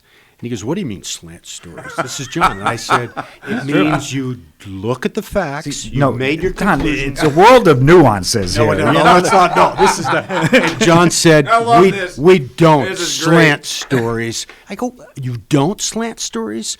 He says, we have an angle. What? You pick the direction of what the story is. But let me finish. It's geometric. It's geometric. Yeah, it's an angle. We don't slant. I go, what? I said, you sound like a politician now, for God's sakes. Slant angle, same thing. It is not. And literally, I pull Webster's, and I have it at my home highlighted. Prizia pulled Webster's out. He got into this argument right away. Anyway, Suddenly it was 2 against 1. Pulled it out. We look under the definition of slant. The first definition was the geometrical. Right. The second definition said something to the extent of to take facts and to direct them toward a particular conclusion, as in a news story. All right, now you tell me there's a difference sounds like between revisionist history. I have. Well, no, what I love is the chutzpah of these two guys arguing with somebody who buys ink by the barrel. and we won that battle because you're a good reporter. We would not hold it against you, other than the one thing I called you in front of the journalism class. Okay, let's not go there. I'm going to salvage this. You, after the Times Herald Record, you worked up in Albany. Yeah, then I went to the parent company. It was Dow Jones at the time. I went to Albany in 2000, covered state government in the LCA, Legislative Correspondents Association, which is just the political reporting corps. Everyone's up there, the Times, the Daily News, Post. I was Dow Jones. Bloomberg was there, AP. Good group of people. You cover the governor, you cover the legislature, you cover the lawmaking, the budget process. Lots of political stories, lots of money coming through. Everything is kind of running through here. Great experience, very different from what I did here, which mainly I did police and courts and crimes and disasters, and loved that. And then when Cuomo won office as Attorney General, I was offered a job there. I was his third hire. Had a remarkable time there. Just a whole But career you really switch. had no life then, John. I remember you Commuting, carrying right? that, Commuting. carrying that phone. What was the BlackBerry everywhere? Yeah, the And BlackBerry. the guy had no life. Yeah. Great job, very Well, interesting. raising the children, commuting it an was hour challenging. each way. So Challenging. it absolutely was. But great work, great time. 4 years And the I AG, won't then get into the governors. detail, but you gave me the most sound advice when I was making a career choice once. I'll never forget you for that. It was right on the money. We'll talk about it off air. And then that's kind of cool that you came full circle, and back in Ulster County, helping our citizens have better lives. How did and- that happen, John, that you come and go to the administrator's office? That's Well, Pat was, he had a phenomenal race as running for Congress. That was a Really very did. tough field, a lot of money involved. Sure. But he has a lot of roots in the community. His family is all from here. Brilliant guy, and just did tremendous service with. He went to West Point. He served twice in Iraq, and really wanted to do public service. And The beauty is replacing the beast. So I have to leave. Do I have to leave? No, I'm leaving. John, thank you. Thanks, Tony. Don't forget to talk about a good morning, Fran. Good morning, but you guys carry on because I was enjoying watching this out Yeah, there. no. Oh my God! People see this. One of the reasons that John is here is to talk about senior night, but so is especially. Oh no, we'll get to that. Yeah. Okay. See you. Take care, Tony. I helped him a little bit with the congressional race, and then obviously the seat opened up for county executive after that race was Oh, determined. so you were involved in the race. Yes, peripherally. He ended up number 2. He did. It was We're talking about tremendous. Patrick Ryan, how John got involved. And Antonio Delgado won that race, and Yes. now he's our congressman. They're very close. They work well together, Good. Which is nice. Which is not always the case when you have people in battle in a political race. No, but the integrity is That's second great. to none for. I actually don't know both of much them. about Pat. Well, it's I think you know the family name. Bobby Ryan. I didn't right, know that that's- Pat was one of the Ryan. Oh. They're cousins. Really? right? Okay. Yep. Second I cousins. did not know Kevin that. So and he has a Pat- real. Kevin and Pat Kevin was- Ryan are right. his parents. Okay. Sorry, that's the part. No, thank you. John Porsche, his grandfather, was alderman for years in Well, and Kingston. for whatever reason, I didn't think Pat had a history and foundation. in this Tremendous county. history. Oh, that's great. He That's loves the good. county. He loves the area. The roots are deep. Great, Deep, good, so. great family. the So Ryan. it was the mesh was good. So he invited me to come down and work. How do with you him. like it? I mean, Oh, I it's love different. it. From, I absolutely love it. yeah. Yeah. Well, I don't think you've had a profession that you really didn't like, from what I know about you. You dive head first into everything you do. Now it's look, we didn't plan on the pandemic, but that was yeah. I mean, everything I've done in government, I've looked at it as kind of problem solving. So pandemic came along. Let's solve a lot of problems. How do we do the testing? How do we Speaking do of the the vaccines? pandemic. How do we give our citizens some sort of normalcy? How do we protect the ones who need the protecting? And so. you've also gone beyond your job and done that, and that's why we brought you back in today, which deals with how the pandemic has affected high school students, Kingston High School especially, and how much they've lost.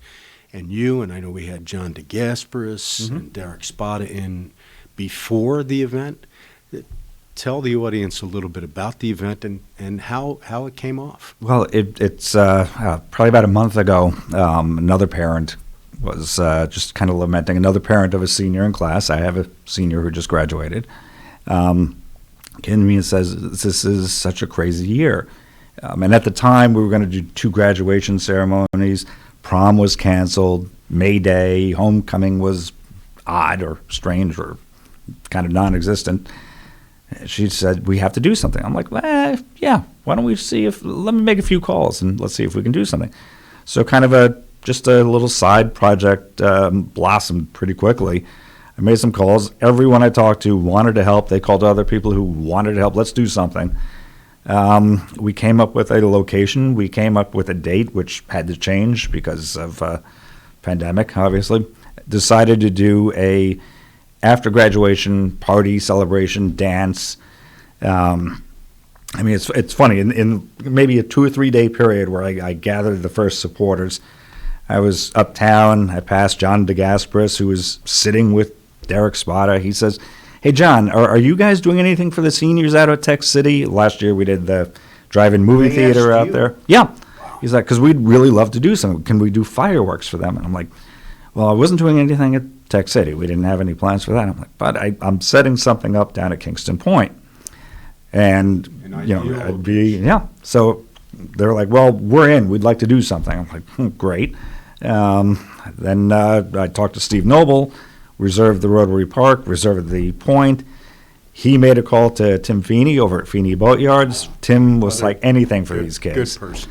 And he's like, "Yeah, I'll give you a barge. I'll give you a tug." That's awesome. The Gasperis got the Bosch and Keegan got the fireworks from Legion down in Wappingers Falls. Okay, we've got a pretty good show coming together. We're going to give fireworks to the kids. We ended up just with this idea. We've got to give something back to the kids. We want to make sure every senior is invited. We want to make sure they don't have to pay a penny. So we fed them. We brought in a DJ. Actually, a bunch of kids brought their own instruments and a drum set and played some music that night. Last Thursday night after graduation, it started at 8, ran till midnight. Had maybe, out of the class, we had about 125 of the kids.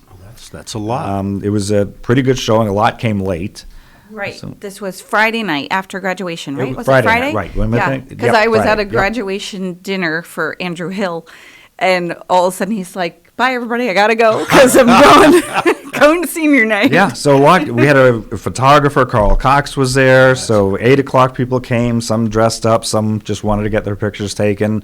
Did some mingling, and then what we did was we invited also family and friends. The Rotary Park section we reserved just for the seniors. That was going to be their exclusive.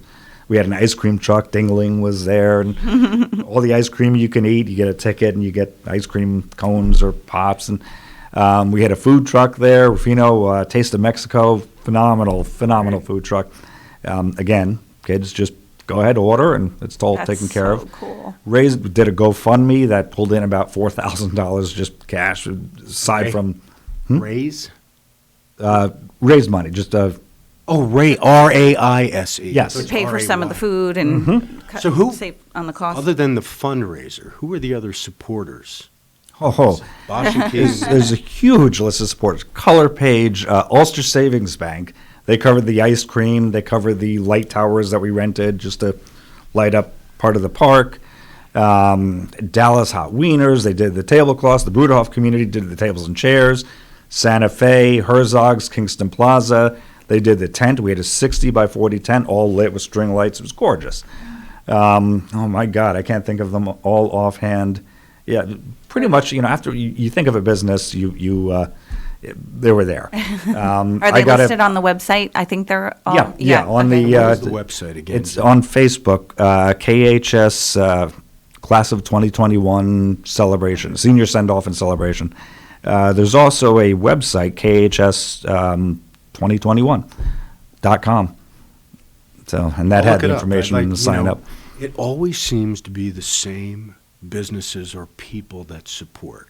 The two legal entities, O'Connor, Minetti, DeGasperis, and Bosch and Keegan, Herzog's, all of those same, like Dallas Hot Wieners. It's incredible. Oh, it was phenomenal. A little anecdote. I'm sitting on a bench outside the county building talking to the head of RUPCO, and I get a text from Ulster Savings Bank. And Ulster Savings. John, just want you to know we just deposited money into the Rotary account to cover the ice cream, to cover the light towers.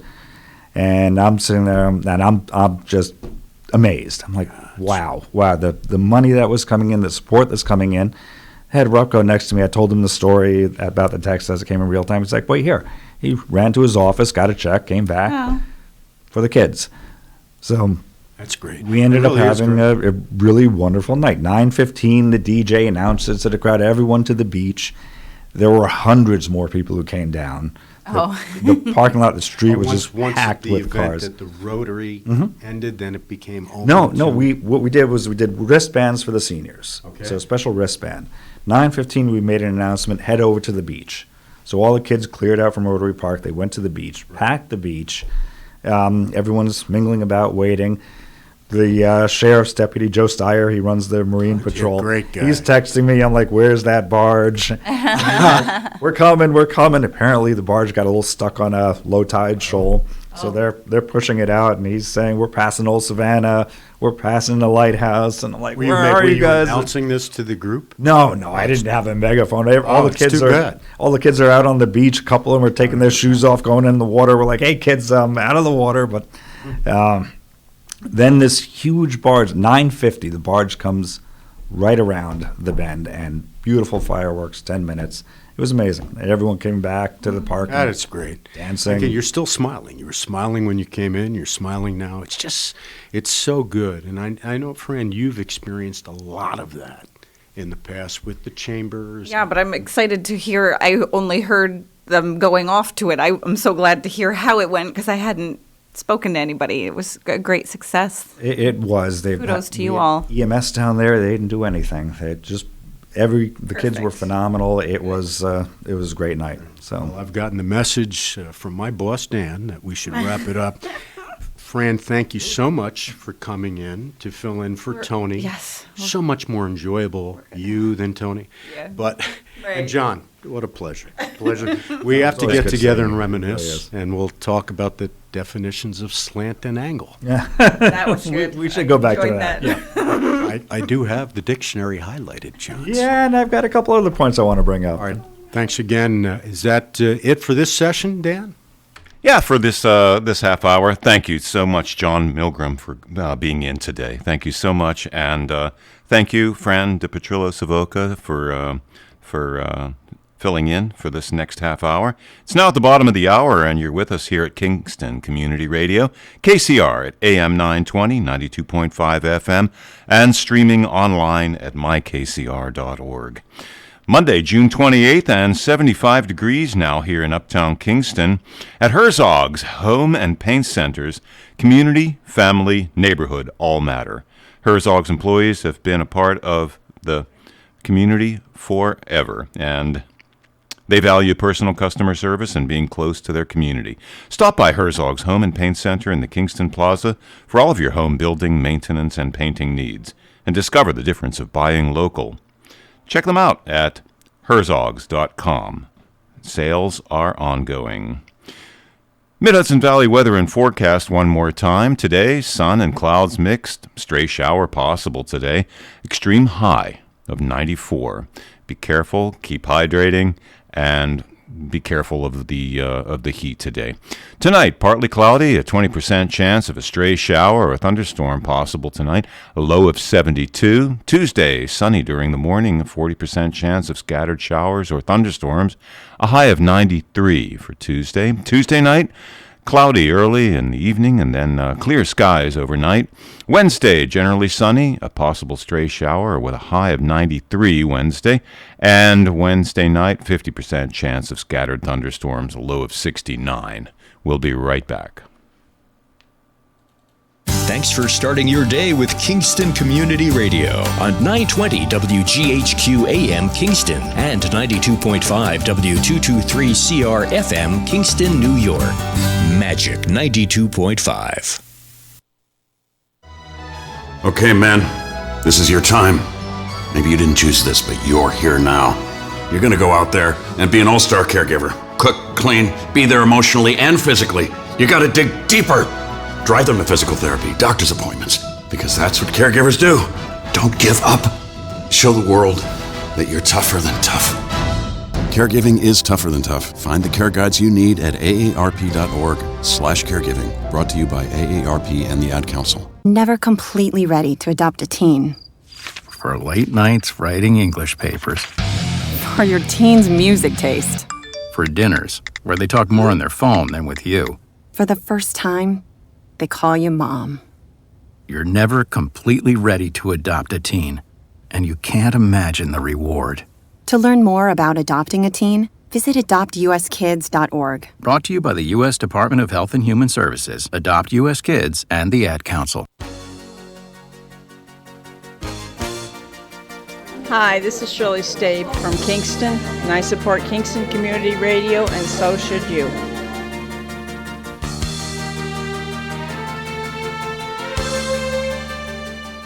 And we're back for this last half hour. It's 8:33 a.m., 75 degrees this Monday, June 28th.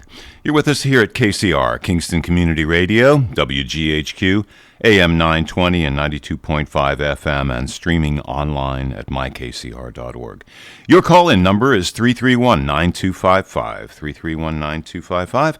And let's get back to the on-air studio with Fran, DePetrillo, Savoca, and Don Williams. Thank morning. you, Dan. Good morning, Fran. And Fran, how nice, especially with short notice. Short notice. I know. I got my notice Saturday night. What was this, like 6 a.m. today? Oh, yeah. No, Tony knows. Don't text me at 6 a.m. I am not quite up yet, but whatever. I usually make it. I'm here every other Friday. Correct. And I make it for 7 a.m. But now they're switching me up, so I never know what to expect. And really? Yeah, it was yesterday morning. I got a text from Tony, and I couldn't make out from his text, like, there won't be a guest. And then I realized it's Don Williams, and it's me, and we're two Italians. Yes. Who can talk. Absolutely. And we have history together. Good history. Great A good history. I used to say that as DA or a judge. Oh, you look familiar, and I would get this. But no, we had a good history. Yeah. So. Luckily, it's not a bad thing that I look familiar. And I say that to people, and it does give not always a warm, fuzzy reaction. So, because for many years, Don was my favorite session, and I really shouldn't say that publicly because there were so many great speakers for our leadership class, but Don Williams always agreed to speak to the Ulster County Leadership Institute class every year, and it was a 3-hour gig. Yeah, what? I forgot. 2 or 3. It was 3. It was 3. But there, what opportunity do people get to come in and speak to the DA and really hear what happens and how this all works? From what the, not specifics of cases, but the nature of cases and just how the whole system works. Jurors and, I think, Fran, if I recall, and we're talking, it was not, I don't believe I did it once I took the bench, as Tony Marmo would affection. I don't know why they call it the bench, Tony, I'm sorry, but because judicial ethics prevent you from really giving anything that could be an opinion about it. So I feared that because I have strong opinions. But I think it was DA, and maybe even when I was chief assistant.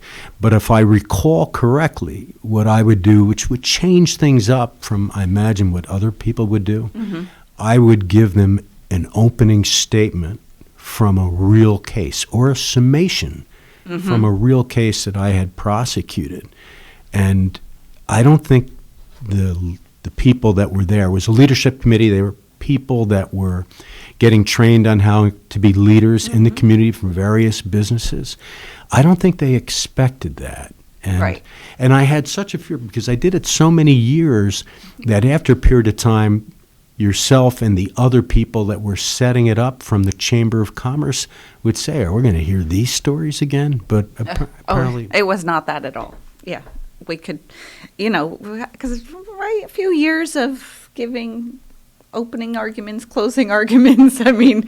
Yeah, the sad part, I tried so many cases as an assistant DA and as a DA, but you never forget, and they're all very serious, but the murders and the rapes and the child abuse, you never forget those cases. And the opening statements that I gave in those cases, I think I used to do the introduction. So I think of a case, I'm not in that world, so I think I can speak freely of this. I can know now a case because I'm no longer on the that touched bench. you deeply was a girl that I grew up with. We, from birth, grew up with, and that's Karen Zentner. Oh. And I just saw her parents the other night because I now work for the Board of Elections, and they are they work for Board of Elections for the primary just happened. I wasn't aware of that. They work the primary, they work the general election. They have for years and years and years, and I saw them both. They never change. They're amazing people, and I was just so glad to see them and see that they're doing well. So, maybe I gave the opening statement from one of those trials, and that all these these years are later, and two remarkable remarkable people. I think that goes back to 1991. Yep. And Karen Zentner, I will not go through all the detail out of respect to Bob and Pat, although they handled it in the most remarkable, admirable fashion. But their daughter, Karen, who was universally loved, I did not know her, universally loved by everyone that ever had any contact with her, was driving back from New Jersey, where she had just finalized her honeymoon plans with her future husband, when she drove under an underpass on the New York State Thruway in Ulster County, and two people, with the assistance of a third, dropped a 52-pound boulder over the overpass and tragically caused Karen's immediate death. And I was chief assistant at the time, assigned to prosecute the case. The case was not solved for about 2 years. Yeah, I do remember it went on. Ultimately, there were two separate trials. And I tell this story because Bob and Pat Zentner, I can't imagine, I lost my wife, but I can't imagine losing a child. Yet they came to every session of both cases. They sat and listened, and there were parts that I asked them that you don't want to hear this, and they stepped out. But to this day, I still have a lasting relationship with them. In fact, Bob Zentner and I recently had a couple of beers, only two, very nice, at the German Center, which is off of Greenkill Avenue somewhere. And it was just, I know where you mean. They're two such remarkable people, and I've met many in the 40 years I did this, but Bob and Pat Zentner were simply amazing. Now, you say some brief history. I knew you from the Chamber of Commerce with the Leadership Committee. You then went to tourism? Yes. Right. So, strange. So I'm as local as they get. I went to SUNY Ulster. I went to SUNY New Paltz and never left. SUNY New Paltz is such a good school, so difficult to get into. I know. It wasn't back then. Well, part of it, and this I is probably wouldn't get in now. any parents are, yes, you would. Any parents are listening, and if your kids can't decide, SUNY Ulster is a good school, and then you can transfer after your 2 years or even 1 year at SUNY to a state school, and there are so many good state schools, and schools like SUNY New Paltz, Binghamton, other Geneseo, which are tough schools to get into. It makes it easier when you are transferring from junior college in New York State, and you don't lose virtually any credits. So it's amazing. Anyway, so you go then. But I had one of those fluffy majors that you didn't really know what you were going to do with it. I'm a communications major, and I wasn't exactly sure where I was going to go. Could have been radio. Could have been a lot of things. And I ended up at the Mental Health Association. Oh, I didn't know that. Yeah. And I started, because I didn't know what I was going to do. And so I took a job as the administrative assistant to, there's multiple departments at the MHA of Ulster County. And I left there after 10 years as the director of the program. So I just, every time there was an opening, I just took the next position. And it was great. I value my time there. But after 10 years and going from every position, it's a tough field, and I had spent my time valuably there, and it was time to do something else, but I didn't know what that was going to be. But MHA used to lend me out to the chamber to co-coordinate the leadership program. Oh, really? Okay. Because they had sent me through the leadership program, thankfully, and then the next year they didn't have a coordinator, so they took two of us. Actually, it was Steve Kelly from Ellenville Regional and myself, and we were the co-coordinators, but I was like a volunteer. I wasn't aware of that. I thought, when I spoke, were you with the chamber then or still with mental health? Do you recall? Probably still with mental health. Okay. Wow. In the beginning, but then Len Kane retired. Right. And Ward Todd came on as the president of the chamber. And Ward was new to the chamber world at that time. and called me in as one of the co-coordinators to find out what this leadership program is that the chamber does. And so I gave him my experience, and at the time, they had made the membership position full-time, membership director for the chamber. So he said, how about you do the leadership program and the membership piece, and we make it a full-time job, and you leave MHA and come to the chamber. See, Ward is a brilliant leader because he knows he's an you're amazing only as good as person. the people that you hire, which is so true. So yeah, and he's an amazing person, amazing to work for. So I left MHA, and I started working for the chamber. And then I spent 10 years at the chamber. And it was on our way. We did a radio show every week, Ward and I, and had a different member on every week. And things always happen by chance. We had Lisa Berger on, and she was the deputy for tourism at the time. And she was going on to become the director of of Office of Employment and Training. She was going to be the director of OET for the county, staying with the county. And it was a snowstorm. We were headed back from radio station, and she was talking about the fact that she was moving on.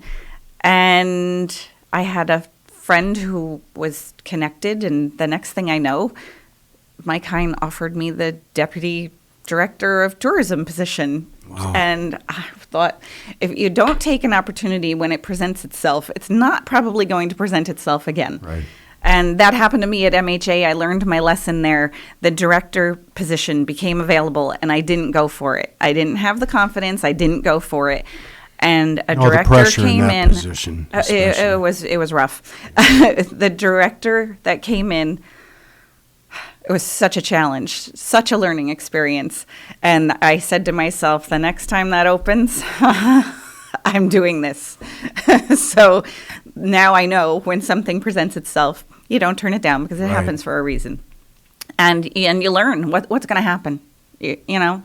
So you fail, you learn from it, and you move on, you know. Sure. So, and I haven't been fired yet from anything, so I'm okay. I know it's an overused term, but it makes you stronger. It does make you stronger. So now when opportunities present themselves, so I left the chamber. It was hard to do, but another 10 years stint, and now I'm dating myself here. So I left the chamber, which was hard to do, but I do sit on the board of directors there, so I haven't completely left the chamber because that would be really hard. And I mean, tourism, I just loved it. Loved. Rick Remsnyder? Rick Remsnyder was the director. He's a special character. Yeah. Good man. So 7 years, Rick and I worked together, and then Rick retired last September. You know, when we were still kind of in COVID. Yeah. And, but, you know, tourism persevered through COVID. That's amazing. Yeah, and when things started to open up, I mean, we are the drive market. I mean, come on. So we were busy. I can imagine. And so then the tourism center, 20 Broadway, is owned by the city of Kingston. So while the Ulster County, that building is actually owned by the city of Kingston, but the city of Kingston years ago didn't have like funding for staff, and so there was an agreement between Ulster County and the city of Kingston that we would staff it and run the visitor center and oversee. Yeah, the county would staff it and run the tourism center for Kingston Heritage Visitor Center, and we ran Ulster County Tourism out of there. So I had a fabulous run there, and then the city was taking the building back over. So visitor For what center. purpose do you recall? I think they want to sell the building. Oh, okay. But I could be wrong. But they gave us like a year's notice that they were going to take the building back. And, you know, at the same time, again, things happen for a reason. There was an opening at the Board of Elections, a world I know nothing about, but I was given the opportunity. I was given the opportunity. I'm having a fascinating time learning it all. But John Quigley offered me a position at the Board of Elections because he became commissioner in January when Tom Turco retired. And there I am. March I started, and it was super hard to leave tourism again. And now Lisa Berger has come full circle, and she's the director of tourism now. Oh, really? So it was, she's back, and she's the director, and it was super hard because like we both just have such a passion for tourism. But I thought, you know what?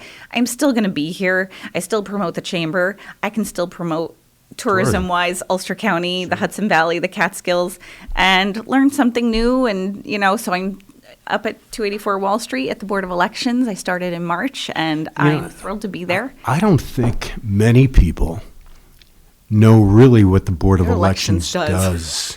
and the two commissioners. Yes, Ashley Dittis. She's the Democratic commissioner. She's great. She worked her way up through Board of Elections. And the two of the youngest commissioners of Board of Elections in New York State. And John Quigley.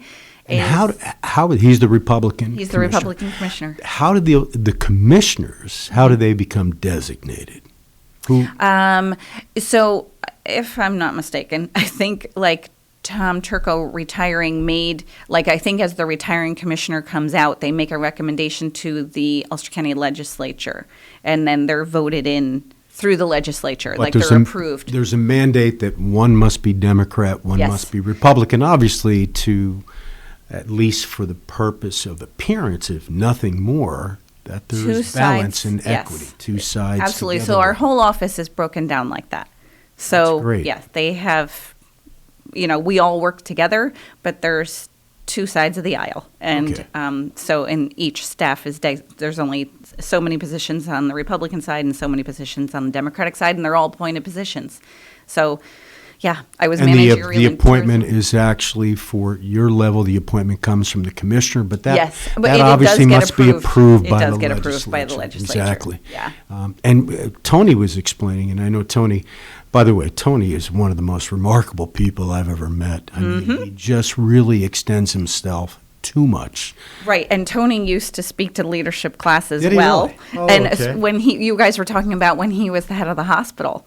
That's the CEO of the hospital. Yeah. Okay. He used Well, you had some interesting people. Yes. Yes. And look, all these years later, I love that program. If anybody wants to partake in the Ulster County Regional Chamber of Commerce Leadership Institute, I highly recommend it. And, John Milgrim was on earlier, and I just want to say, as he was leaving, Ulster County Regional Chamber of Commerce was one of the big sponsors, like coordinating and putting on promoters for Friday night's senior night. Right. And John said he was remiss in not giving them the credit they deserved. So they, kudos to them for Friday night. Yeah, I mean, so many local agencies, and it's the same ones, businesses or agencies. Our true community banks. Well, if they ever need someone to speak again, now that I'm retired, you can I'm speak permitted freely. To. So I. Oh, very nice. Yeah. So, how is retirement, Don Williams? I don't think I've seen you since. No, we don't get to see each other much at all. There was a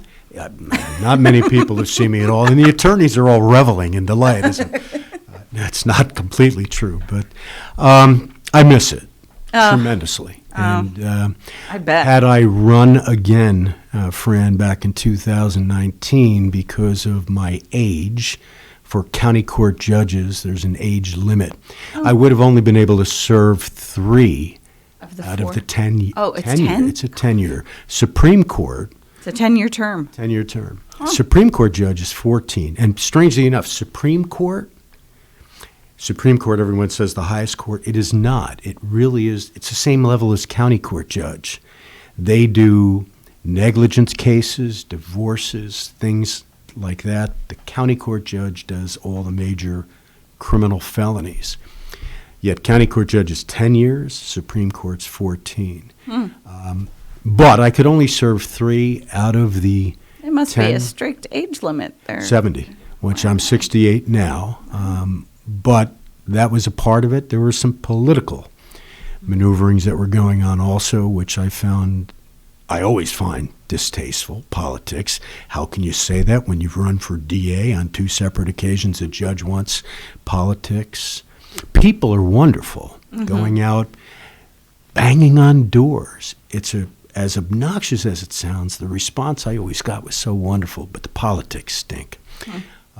And then there were some health issues that have kind of developed. But retirement is different. I miss being on the bench immensely, especially with all of the increase in serious crime that's happening in Kingston especially and in the county. I think a strong, tough voice may not always be popular is important to have there. So I miss it, and I'm being told from several people that they miss me being there, although it was not always easy to appear in front of me, Fran, because I was demanding. But I thank you for asking. Doing your job. Doing it well. Maybe liking it too much, but no, I didn't like it, but I was fulfilled by it. It was doing it in front of you. I mean, I'm sorry, they put themselves there. Well, no, it was. I was demanding of the lawyers. Lawyers, yes, and not the younger ones, but the ones that are appearing in front of you, the seasoned ones, do not come to court unprepared. Their role is so significant to the defendants who are still presumed to be innocent, to the people that live in the community, to the victims. There's no excuse for not being prepared. You may not be the most articulate. You may not be the most persuasive. That's okay. I will help through the trial or through the proceedings. Do not come unprepared. And I had a general rule, Fran, that, look, I was an assistant DA for 20 years in front of the toughest judge in the world, Frank Vogt, and a demanding district attorney, Mike Kavanaugh Sr. Oh, yes. But I was human. The kids some night would keep me up, and I may not be as prepared as I like coming in the next day. You learn that you suffer the consequences of that. But I told everyone, I'm there in chambers in my office, 7:30 in the morning. If you're not prepared, if something happened, I understand. We're all human. Let me know beforehand. Do not come into court at 9:30 and attempt to BS your way through the session because it's far too significant. And some people did that.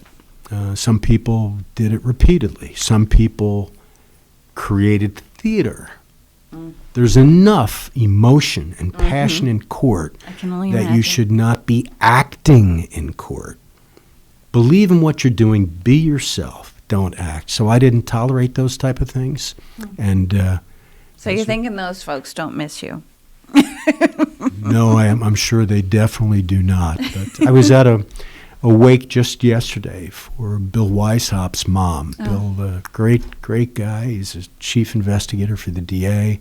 History with the FBI, just a brilliant fella. And a bunch of assistant DAs and police were there.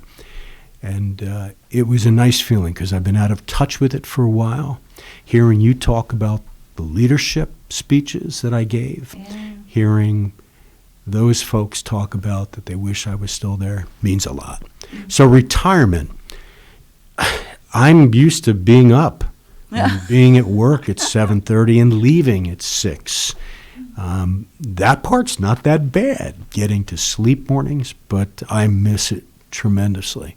And it's nice to hear that, at least from a large portion, that I'm missed also. Do you think when schools go back to being a little more normal, hopefully this September, like you'll get involved with the school systems with mock trial? I did that when I was an assistant district attorney. But some of the it's as far as that. I'm not rich, but doing what I did as DA and the judge, and the judge's salaries have increased dramatically in the last 3 years. For 13 years, no raises, no cost of living for 13 years, being the DA and judge. But then the last 2 or 3 years, they've candidly, I think it's too much. Now that you're gone. Well, I did experience some of it for 3 years, the dramatic increase, and was able to put some money aside. So anyway, I'm doing radio shows like this, occasionally speaking for the leadership committee, going and doing the mock trial stuff. I would love that. So, but retirement, it can be boring. And health issues, basically. You get to be this age, health issues. But back to you. Back to me. just in time because we think we're have- gonna.